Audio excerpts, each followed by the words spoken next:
ये वाला ही मदरबोर्ड क्यों लगाया, आसानी से वीडियो को बना देंगे, आपको पता भी नहीं लगने देंगे, क्योंकि इस प्रोसेसर का मॉडल है 5600X। तो अंदर से ये सिस्टम ये है वो आर्किटेक्चर।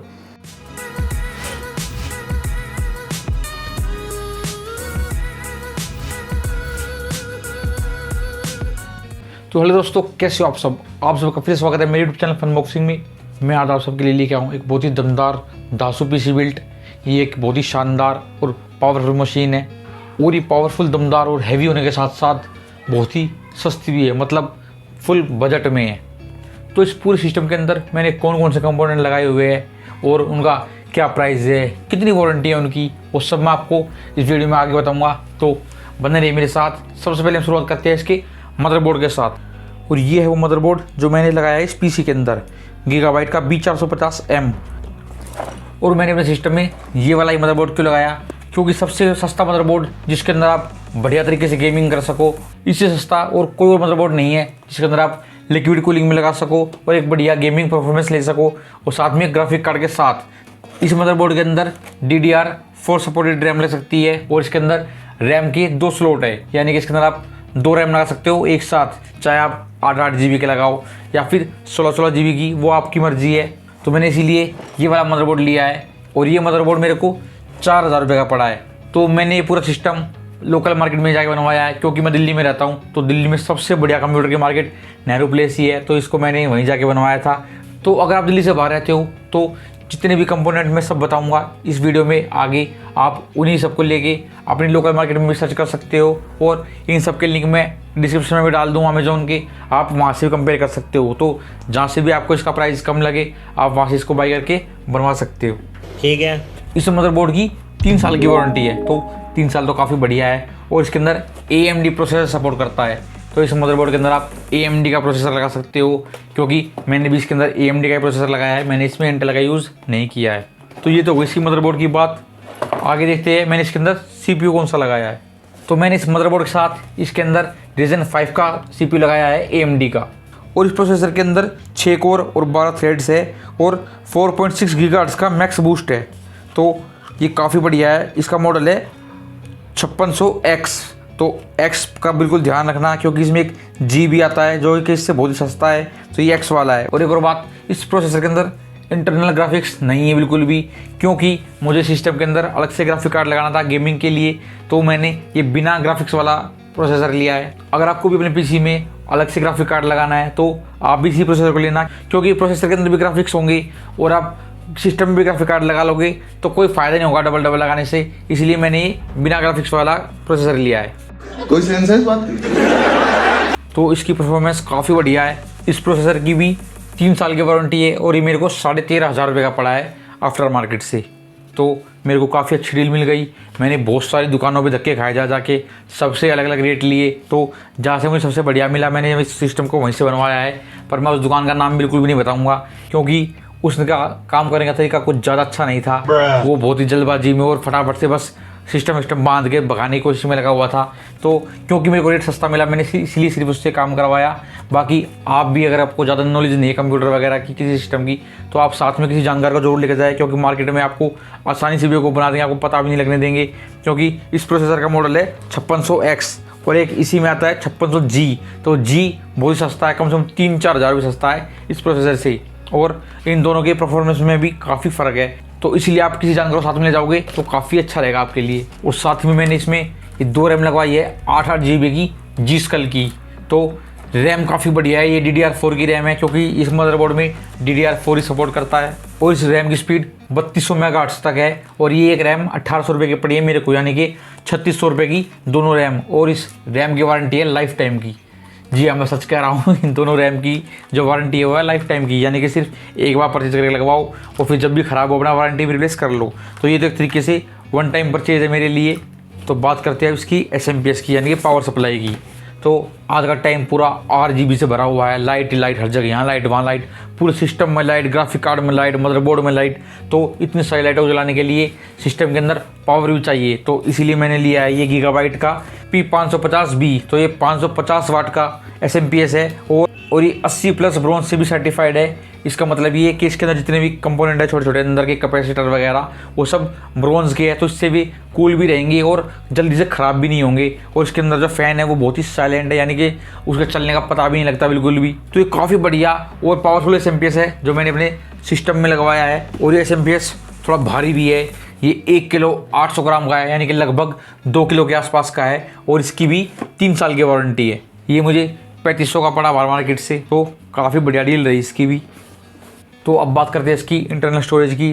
तो मैंने 5 GB की SSD हार्ड डिस्क लगाई इसके अंदर, NVMe, ये है सीगेट कंपनी की। और ये हार्ड डिस्क दिखने में आपको स्क्वायर नज़र आ रही होगी, पर स्क्वायर नहीं है, ये कवर है। इसके अंदर एक पतली सी हार्ड डिस्क थी, मैं दिखाता हूँ आपको। अगर आप इधर इस तरफ देखोगे तो ये है नॉर्मल SSD हार्ड डिस्क, लेकिन अगर आप इस तरफ देखोगे तो ये है SSD NVMe। ये एक पट्टी की तरह एक रैम जैसी दिखती है, तो ये जगह भी कम घेरती है सिस्टम के अंदर और काफ़ी स्पीड से भी वर्क करती है। ये मेरे 500 GB की इसलिए लगाई क्योंकि मुझे सिस्टम को बजट में बनाना था पूरा। तो हार्ड डिस्क तो मैं इसके अंदर कभी भी अपग्रेड कर सकता हूँ 1 TB की 2 TB की, तो फिलहाल मुझे कम से कम में बनाना था, तो इसलिए मैंने इसके अंदर ये 500 GB की NVMe हार्ड डिस्क लगवाई SSD की। इसकी भी 3 साल की वारंटी है और ये मेरे को 3500 रुपये की मिली। अब अगला कंपोनेंट है ये शानदार दिखने वाला लिक्विड कूलर, जो मैंने इसके अंदर अलग से लगवाया है। मैंने इसके अंदर का जो स्टोक का फ़ैन आया था प्रोसेसर के साथ वो यूज़ नहीं किया, मैंने अलग से ये इसके अंदर एक RGB वाला लिक्विड कूलर लगवाया है। ये गैलेक्स कंपनी का है, इसका मॉडल नंबर है वर्टेक्स 240R। तो ये काफ़ी बढ़िया है। इसके अंदर 2 फ़ैन है, दोनों बिल्कुल साइलेंट है, बिल्कुल आवाज़ नहीं आती। ARGB का मतलब है कि आप इसको अपने मदरबोर्ड से कनेक्ट करके अपने हिसाब से कलर चेंज कर सकते हो इसके मैनुअली, और ये काफ़ी बढ़िया कूलिंग करता है। सच में लिक्विड कूलिंग मैंने पहली बार यूज़ किया है, पर ये बहुत ही फ़ायदेमंद है। ये है इसका बॉक्स कुछ ऐसा दिखने में। ये इसका एक ग्लास जिसके ऊपर गैलेक्स लिखा हुआ है, जो कि अंदर में रिपीट होता हुआ नज़र आता है, इन्फिनिटी टाइप का। तो ये काफ़ी अच्छा लगता है, मैं भी आपको जला के भी दिखाऊंगा। ये मुझे 5200 रुपये का मिला है और इसकी भी 3 साल की वारंटी है, तो काफ़ी बढ़िया है। लगभग सारे कंपोनेंट की जितने भी मैंने सिस्टम के अंदर लगवाए हैं 3.5 साल की 3 साल की वारंटी है, यानी कि 3 साल तक तो ये PC कहीं जाने नहीं वाला। और अगर आप PC को सिस्टम को एक जगह रख के यूज़ करोगे तो वो और भी काफ़ी लंबे समय तक चल सकता है, लेकिन अगर आप PC को बार बार इधर से उधर से इधर शिफ्ट करोगे तो उसमें फिर कुछ ना कुछ कमी आने की गुंजाइश हमेशा रहती है। तो ये है फाइनल प्रोडक्ट जो मैंने इसके अंदर लगाया है, ग्राफिक कार्ड, क्योंकि गेमिंग और एडिटिंग में ग्राफिक्स की एक बहुत ही बड़ी इमेज है, जो कि बहुत ही ज़रूरी है ग्राफिक कार्ड लगाना अगर आप बढ़िया से गेमिंग करना चाहते हो। तो ये ग्राफिक कार्ड जो मैंने अपने सिस्टम में लगाया है, ये गीगाबाइट का GeForce RTX 3050। तो ये 8 GB का ग्राफिक कार्ड है और इसके अंदर 2 कूलिंग फैन लगे हुए हैं और इसके अंदर हमें 3 डिस्प्ले पोर्ट मिल जाती है। ये ग्राफिक कार्ड मेरे को 20,000 रुपये का पड़ा।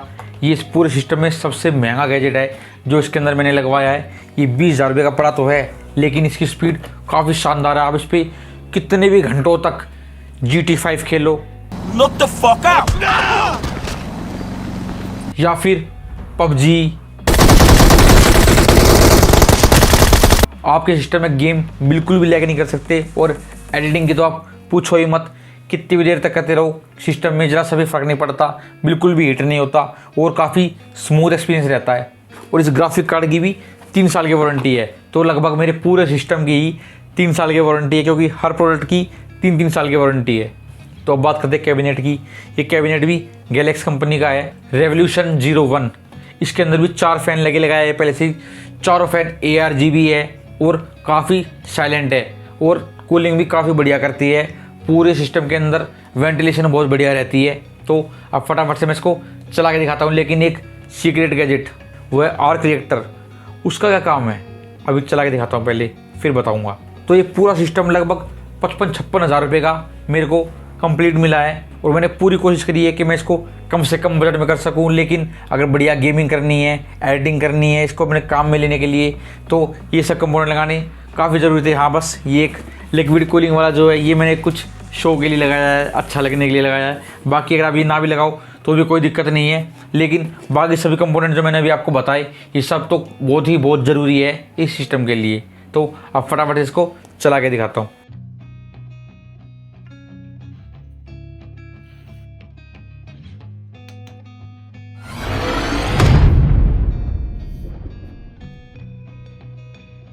तो ये कैबिनेट साइड से देखने में कुछ ऐसा, ये पूरा लगा हुआ टफन ग्लास जो बहुत ही क्लियर है, देखने में ऐसा लग रहा है जैसे कि ग्लास है ही नहीं।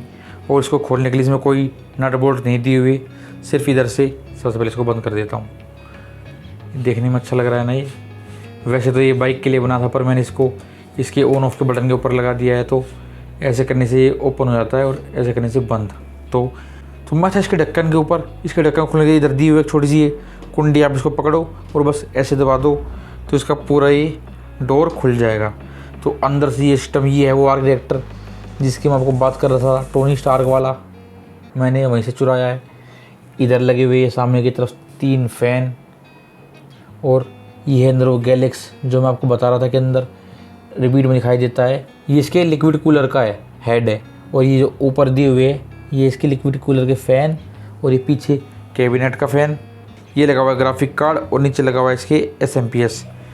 तो ये पूरा सिस्टम काफ़ी शानदार और दमदार। पीछे दिए हुए इसके सारे पोर्ट। तो भी आपने देखा कि मेरे सिस्टम के अंदर कौन कौन से कंपोनेंट लगे हुए हैं, मैंने सब आपको बताया। इसकी लिस्ट में एक बार और साइड में आपको दे देता हूँ। अगर आपको भी ये सेम सिस्टम बनवाना है तो आप उस लिस्ट को ले जाकर अपने आसपास के जो लोकल लोग हैं मार्केट में, आप रेट को ट्राई कर सकते हो एक बार। और सारे में जो लिंक मैंने डिस्क्रिप्शन में नीचे डाल दिया है, आप वहाँ से भी जाके इन दोनों को कंपेयर कर सकते हो। तो आपको जहाँ से भी सबसे कम पैसों में ये सब कंपोनेंट मिले, आप वहाँ से इसको लो। मैं कभी नहीं कहता कि आप ऑनलाइन ही परचेज़ करो, सबसे पहले आप लोकल मार्केट में ट्राई करो। अगर वहाँ महंगे मिलते हैं तो आप अमेजोन से या फिर किसी भी ऑनलाइन प्लेटफॉर्म से ले सकते हो। तो आपको सिस्टम कैसा लगा? वैसे मैंने इसका नाम रखा है ऑप्टिमस, क्योंकि लोग बाग अपनी गाड़ी और बाइकों के नाम रखे तो अपने सिस्टम के क्यों नहीं। ये भी एक बहुत ज़रूरी पार्ट है मेरी लाइफ का।